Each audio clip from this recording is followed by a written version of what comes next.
everyone. I'm Amber Eckert, and this is my persuasive speech regarding same-sex marriage. In a country where freedom and acceptance are the founding principles, you would think that people would be able to marry the ones they love. However, unfortunately, there are currently only 18 states that allow for the legal union of two adults. There are 9 million Americans, according to WilliamsInstitute.law, who consider themselves lesbian, gay, bisexual, or transgender. This is approximately the size of the population of New Jersey.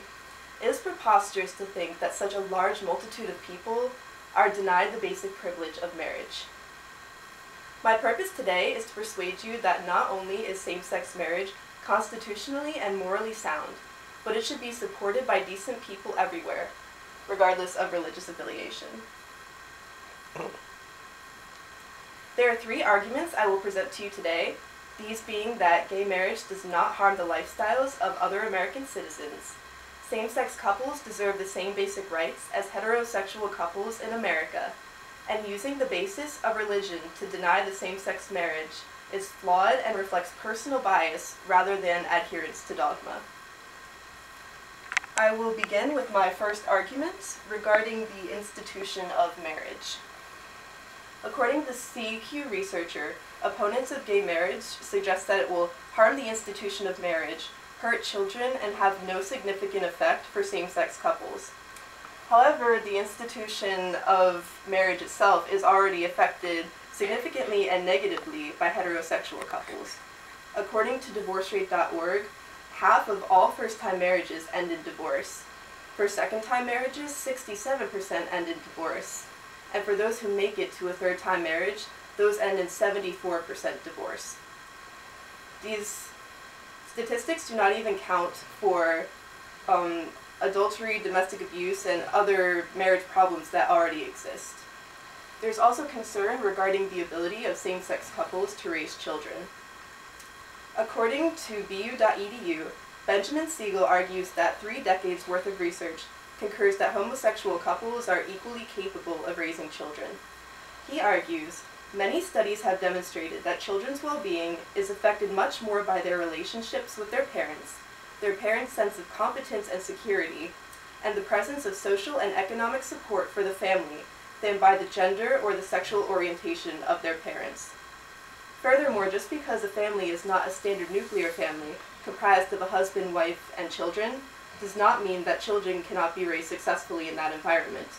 To prove this point, there are many single parents who maintain the right to raise their children, and often do so with great success. Let's continue on to my second argument. Without marriage, same-sex couples do not receive the same rights as heterosexual couples. Many opponents of gay marriage argue that civil unions could be allowed, but that marriage should not be.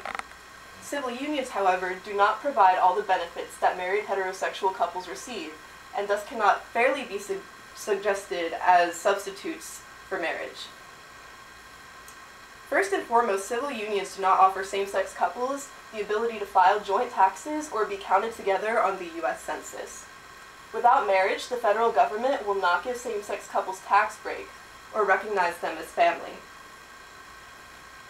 Because these same-sex couples are still full citizens, it is unconstitutional to expect them to pay taxes but then deny them the same rights. This is taxation without representation. Secondly, can you imagine if someone you loved was put in the hospital and you were denied the right to visit them simply because you were not an immediate family member or someone's spouse? This is exactly what same-sex couples face.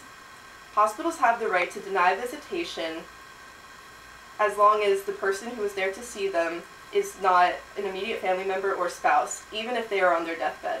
This policy hurts nobody but the gay couple, and could be avoided by allowing same-sex couples the right to marry. Finally, we'll move on to my third argument. Depending upon one's religion, homosexuality may very well be a sin, but this has no bearing on the law. The First Amendment in the United States Constitution forbids entanglement of religion with the state.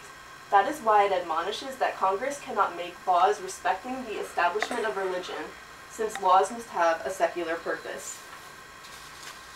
For Christians, this can be traced back to Leviticus 18:22, which states, "Thou shalt not lie with mankind as with womankind. It is abomination." However, these same proponents of Scripture also do not make mention of the fact that Leviticus also bans working on the Sabbath, consuming pork, or wearing clothing made of two different kinds of cloth, such as polyester, all of which religious people do on a regular basis.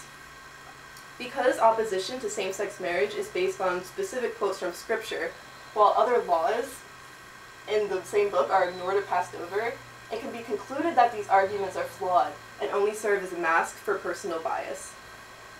Furthermore, although homosexuality may be a religious sin, it is not immoral, nor does it have any detrimental effect on society. There is simply no real secular justification for any legal discrimination against gay people, and all attempts to discriminate against gays in the law can be traced back to bigotry or religious tenets. As such, any attempts to ban homosexuality or deny homosexuals equal rights based upon the concept of religious sin are completely unconstitutional. To conclude, I have presented you with 3 arguments in favor of the legalization of same-sex marriage, those being that gay marriage has no negative effect on the institution as a whole or on other Americans. Same-sex couples deserve to have the same legal rights as heterosexual couples through marriage, and the religious beliefs of certain people are not valid in denying other people their rights. I hope that throughout this presentation I have managed to convince you that same-sex marriage deserves legalization, and that you will keep in mind the facts I have presented when the next opportunity to vote for marriage equality arises. The choice to marry whomever you love should be a basic human right, regardless of gender, orientation, or preference, and the denial of this will soon be nothing but an unfortunate chapter in history. Love is a human experience, not a religious or political statement. Thank you.